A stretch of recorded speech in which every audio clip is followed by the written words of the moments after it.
Morning guys, welcome back to another episode of Stalking Shadows, where you find out more about myself and my career from where I started as a young green PH right through now to where I own my own safari company, African Brother Safaris. So let's get on with the stories. This is another great story that I've been keen to tell you guys about, where I met my buddy Darrack Davis and his lovely wife Veronica. They came out, I think it was around 2016, around about there, 2017. And I was lucky enough to freelance for another company. So this is another outfitter's client, guys. And it was one of those trips where you just hit it off with your client. We're great mates. We're still great mates now. We chat regularly. So I wanted to tell you a little bit about his first hunting experience in South Africa. And we were lucky enough to hunt a beautiful, beautiful property right on the Indian Ocean. It's absolutely jaw-dropping or eye-opening. The outfitter was really lucky to get the hunting rights there. And when you approach this property, it was right on the Indian Ocean, thick sea bush, and there were these big, beautiful clearings where the game came out. It had giraffe on it. There were kudu on there were buff on there. There was just heaps and heaps of amazing game on this property. Really, really big warthogs, bushbuck, lots of caracal and jackal, really like a real oasis set up in the Eastern Cape. Massive big piece of ground. I think it was about 20,000 acres, maybe a bit bigger, but it went right onto the sand dunes of the Indian Ocean. So I met Darrack.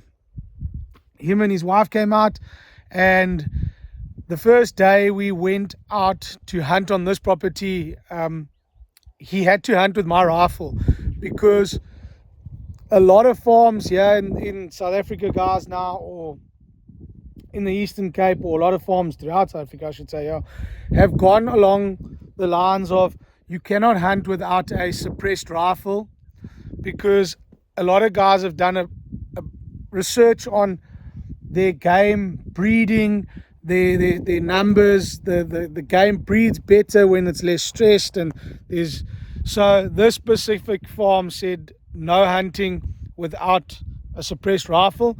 So day one, or the first couple of days that we hunted there with Darrack, he had to hunt with my personal rifle because it was suppressed, as his 300 Win Mag that he brought with him from the States wasn't suppressed.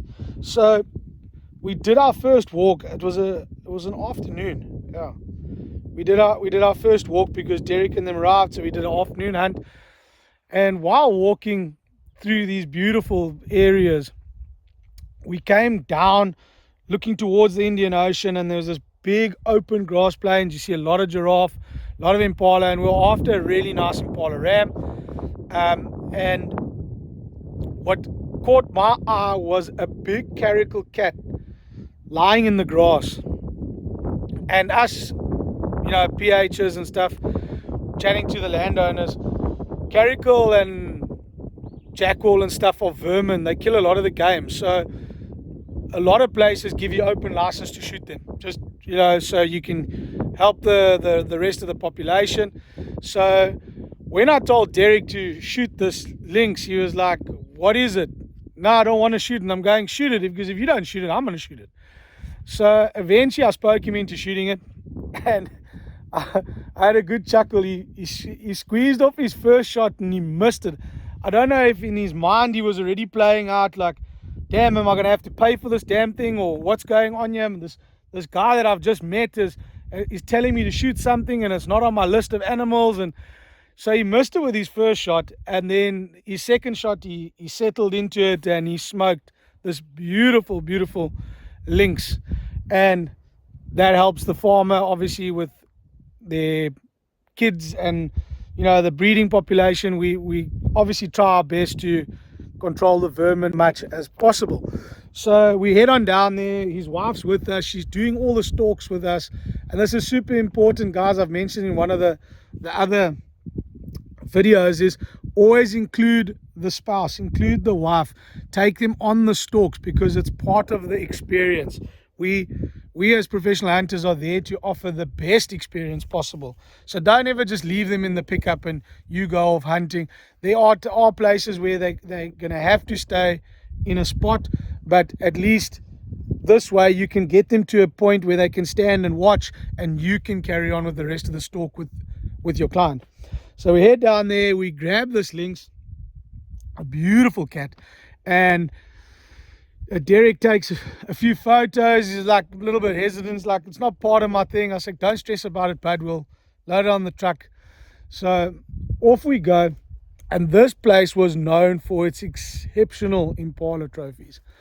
And I'd done a previous hunt there for the outfitter and shot some beautiful impala and beautiful warthog, like really creme de la creme stuff. So now I thought, no, well, this hunt I'm really going to try and pull a rabbit out of a hat and try and, you know, improve on those trophy qualities.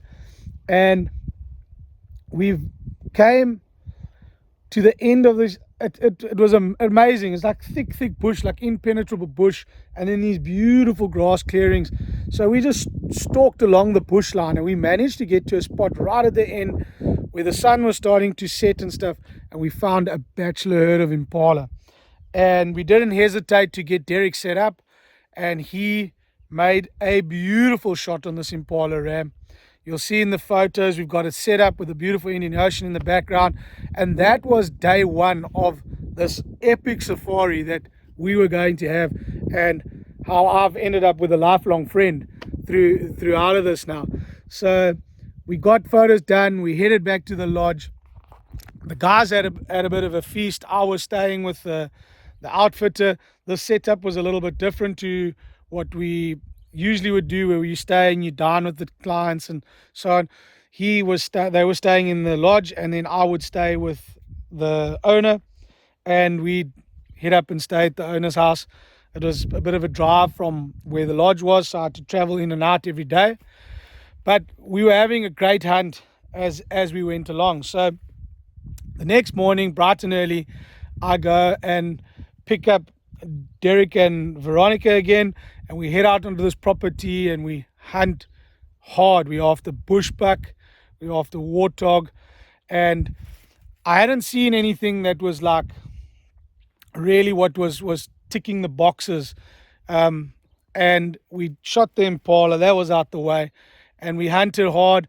And in the afternoon there was this area, or was it just before, yeah, in the afternoon, there was this long road that ran, or it was actually a pipeline that was on the edge of the property behind the dunes, and it was a perfect spot to go and walk and stalk for bushbuck, because it was quiet, it was secluded, no one really went down there, and the wind picked up. It was quite terrible, the wind picked up. So this was just before lunch, so we took a little walk down this pipeline, and with that we bumped into an old bushbuck ram. He had a broken off tip on the one side, and again with this he was eating in the trees, and I didn't notice the broken off tip. I just saw the big dark body and the one horn, and we set Darrack up, and he didn't hesitate, and he smoked it, made a beautiful shot on this bushbuck ram. And we walked over and was like, oh shit, it's got a broken off horn. And Darrack was like, no, don't worry, bud, awesome trophy. We took him and we set him up on the Indian Ocean taking photos. And guys, always as a PH, spend the time taking the quality photos. It is super important, because I've also mentioned this again in previous videos, is the clients wait so long to get those trophies back, and the memories and the things that they can show their friends and their buddies and their hunting buddies, what they experienced, will always be on their phone or on their camera. Take the time. Don't rush a photo and take 2 minutes and pack it up and leave. Take the time to take the quality photos. I'm sure you've noticed throughout these stories that I've been telling you how my quality of photographs have changed from when I started as a young guide to where I am now, because it's super important to take rather take an hour doing your photographs than rushing it for 10 minutes and having a crappy photo for your client to take home. So we took beautiful pictures of this bushbuck, and it was lunchtime, so we were on the Indian Ocean. We sat there, we had some lunch. The guys took a walk down to the ocean, dipped their toes in it, and came back. And then we started our afternoon heading back out to look for a warthog. And we were extremely lucky this day. As we came out of the clearing from the beach side, and we came to the top of the property like this, and I was on the back of the truck. The outfitter was actually driving his truck, and I tapped on the roof and I was like, stop, warthog. And myself and Darrack managed to jump off and get set up in front of the truck. It was the Goliath of warthogs. It is the biggest warthog to date that I've hunted with a client. Body wise and tusk wise, it looked like a baby hippo running across the flats. And for those of you that know the Eastern Cape and have hunted in the Eastern Cape, our quality tuskers aren't normally very symmetrical, because it is quite hard. If you hunt further like Northern Cape, Free State, where the ground's soft and stuff, you get these long tusked pigs with smaller bodies. The Eastern Cape pigs are known to have big bodies and small tusks, because they wear their tusks down so quickly. But I think because this pig was living on the coastline, it wasn't so hard on his tusks. And the previous client, I'll put a picture in of his pig. I shot a monster. I didn't think I'd be able to improve on that client's pig, and this thing came out. And I threw the sticks up, and Darrack made a running shot on this pig, because obviously the pig had busted us now. It all happened so quickly, and he absolutely smoked it. Boom! And this pig cartwheeled and it went down. And we went there and we took some photos of this absolute monster. Like, to date, still the biggest warthog I've hunted with a client. So we finished off another awesome day, 2-animal day. We shot the lynx and we shot the impala the first day, and we shot the warthog and the bushbuck the next day. So with this, we headed to the area where we skinned off, got the tracker to skin off and stuff like that, headed back to the lodge, because the next day we were heading out to another property inland to go after kudu, nyala. What else do we have on the list there? We were going to hunt the springbucks, common springbuck, black springbuck, and white springbuck. So we headed off to this other property, and it was a very tough property to hunt. We got there the afternoon, we did a bit of a drive around, we spotted a kudu bull. We passed up on the bull because we had just arrived and we had a few days to hunt the place. And Darrack was after something specific. He was looking for a wide kudu bull.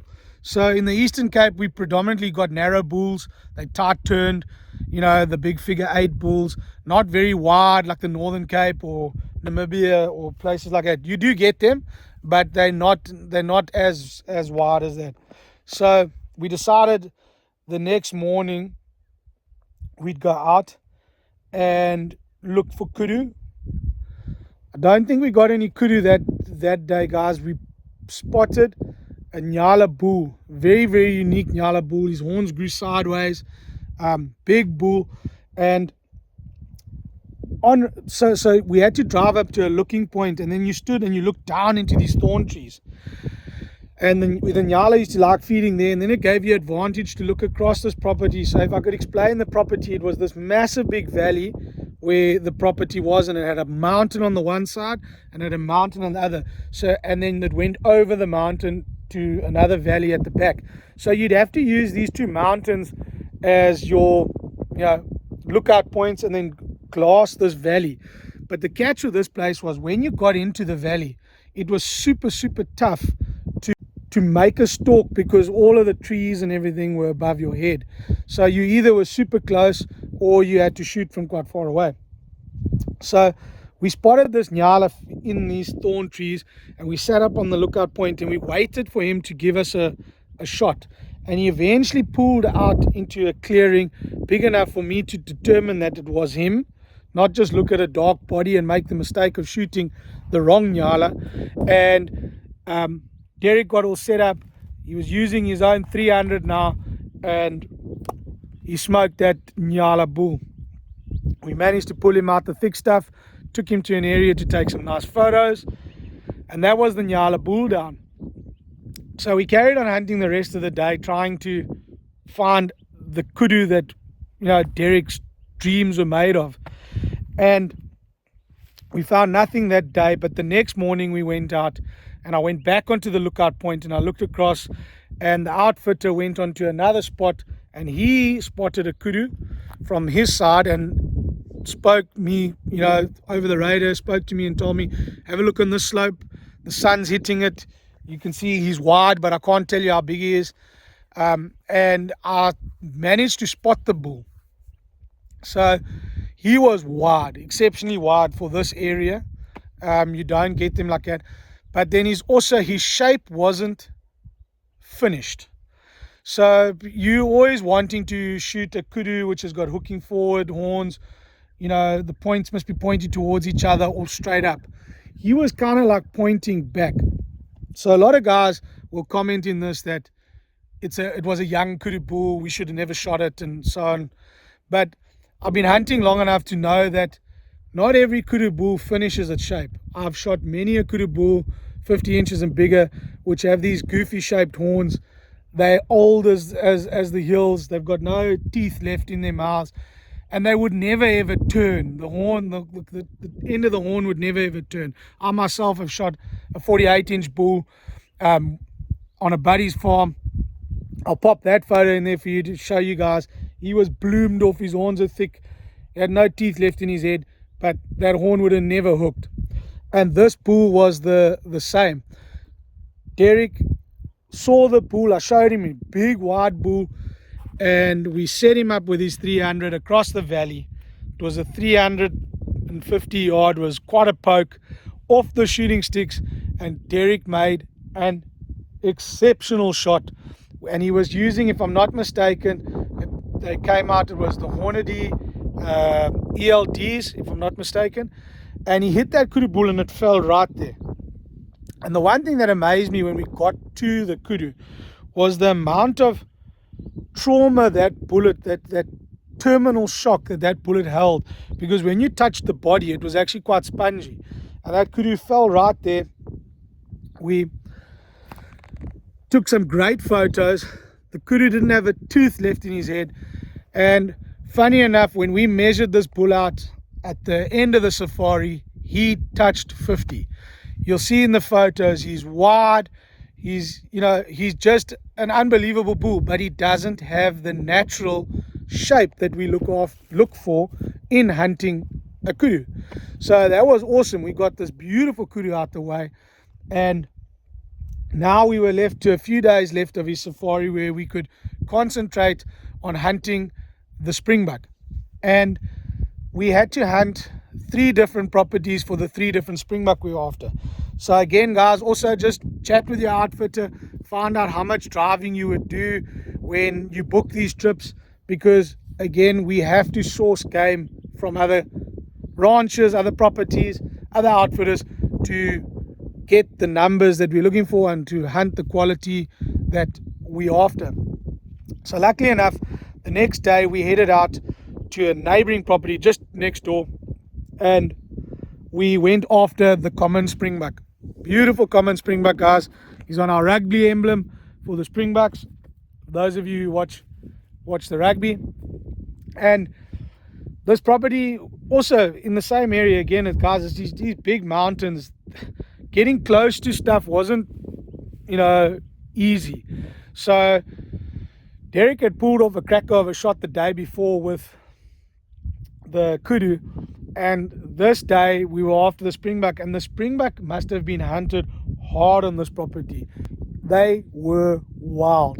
They spotted you, they spotted the truck, they heard a truck, and they took off, and all you saw was this little cloud of dust in the distance, and you looked in front of it and that was the springbuck. So this property was hunted really, really hard. But somehow we managed to bump the springbuck. They did a loop on us and they were heading back to where we started, which gave us an opportunity. We were on the road and there was a valley and then the slope in front of us, and the springbuck were trotting on that slope going all the way to the top of the hill.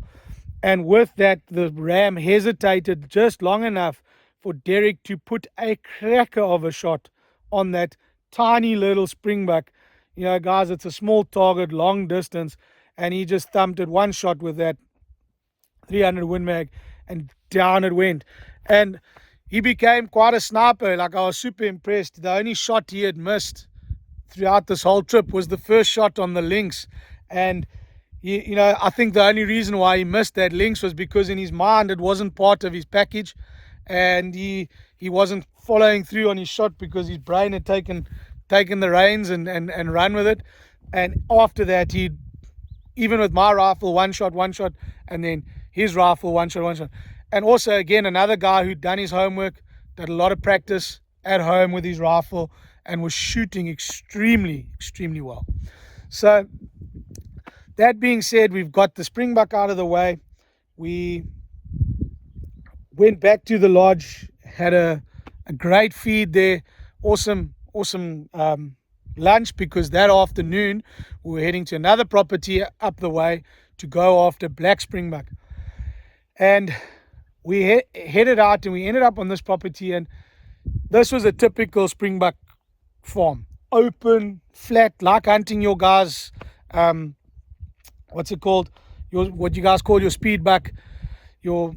They are extremely tough, long distance, open. They see you for miles. They dart off, and we were having quite a tough time trying to get a close enough shot on the springbuck. We'd bump a group, we'd start another stalk, and somewhere along the line, myself and Darrack ended up just the two of us, and the tracker was left with his wife Veronica, and the outfitter was left in another spot, and we somehow managed to get separated. But with the getting separated, we ended up in a situation where we were standing out behind a tree, and some black springbuck made their way to us, and they stopped close enough for Darrack to make a cracker of a shot on an old black springbuck ram. It bloomed off the one end of his horn. And to me, those are real trophies, guys. If you're shooting exceptionally old animals, you're doing your job right. The prime animal, the prime species, he's not the one you always want to hunt, because you need him to carry on with the breeding of these animals. So we shot, and he was shot out of a bachelor group, which is super important as well. You try and shoot out the bachelor, but you don't want to shoot the main herd ram unless the main herd ram is so old and isn't of quality anymore, and you're wanting one of the younger rams to take over. Then the farmer will tell you, shoot the herd ram out, because I've got better quality young genes that need to get in there. So we smoked this beautiful black springbuck, took some great pictures of it, and that was our day. Another 2 animal day. So we were on a roll, and this is, we're getting down to our last day, and I think we had a day that we had to travel to Addo to take the guys through Addo Elephant Park, and that was awesome. I got to experience the elephants, and it was just a nice drive through the property and we did that on our way home. So we had one more hunting day, and we ended up on another property near Kirkwood. Guys in the Eastern Cape, a lot of the South African guys that follow will know where this is. And we went after white springbuck. Same thing, guys. These things were spooky as all hell. They moved between the properties, so they moved into the neighbors' properties. If they saw your truck, they'd just vanish and into the neighbor's property, and you wouldn't be able to get them, and then they'd feed their way back. So we again were fed and told that this is going to be tough. We're going to take a long time to do it, and it was, you know, going to be a long day. And we must have just had a whole lot of horseshoes up our ass, because we were extremely lucky. We went into the area, we spotted some springbuck. We parked the truck up far away, so we went off on foot to leave the truck hidden. And there in this area there was this big old dam, but it had dried up because of the drought. And we decided to use the thorn trees that lead into this dam to do the stalk on the springbuck that we'd seen in the distance. But we didn't know there were a bunch of springbuck feeding in the dam, so we did our little stalk using the thorn trees, climbed up the dam wall, and as we peeked our heads over, there were 4 or 5 beautiful white springbuck right here in the dam. It was the closest shot that Darrack ever had. I think his shot was like 40 meters or 50 meters. The springbuck was feeding right here.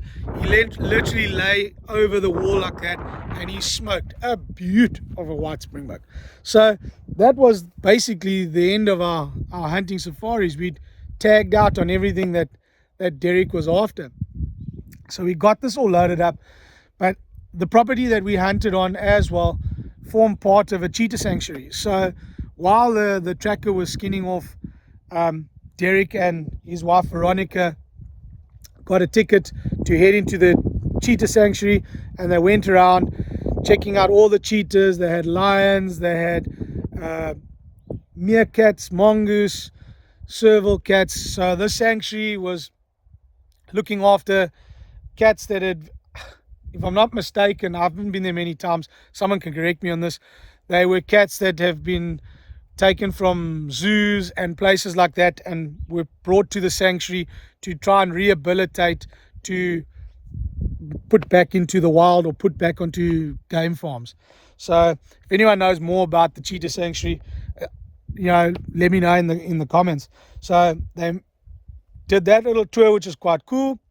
And then with this, we headed on back to the lodge, met up with the outfitter, and that was us. We'd finished an epic safari. We had one trip back through Addo for the guys to experience the rest of what the Eastern Cape has to offer. And I made a lifelong friend with Darrack. And I've been lucky enough to hunt with Darrack again. He came out a few years later. And we had an exceptional hunt. I think I might post that as another story in the Stalking Shadows. And we had an exceptional hunt there as well. So guys, if you're enjoying these, hit that like and subscribe button. Make sure you hit the notification bell to be the first one to find out when we're posting new stuff again. Leave any messages in the comments below, questions, anything you want to find out about hunting South Africa and the Eastern Cape, and I'll get back to you and answer the questions to the best of my ability. But if you're looking for an adventure and a place to hunt the beautiful Eastern Cape, hit me up in the comments and we can organize it. So till later guys, cheers.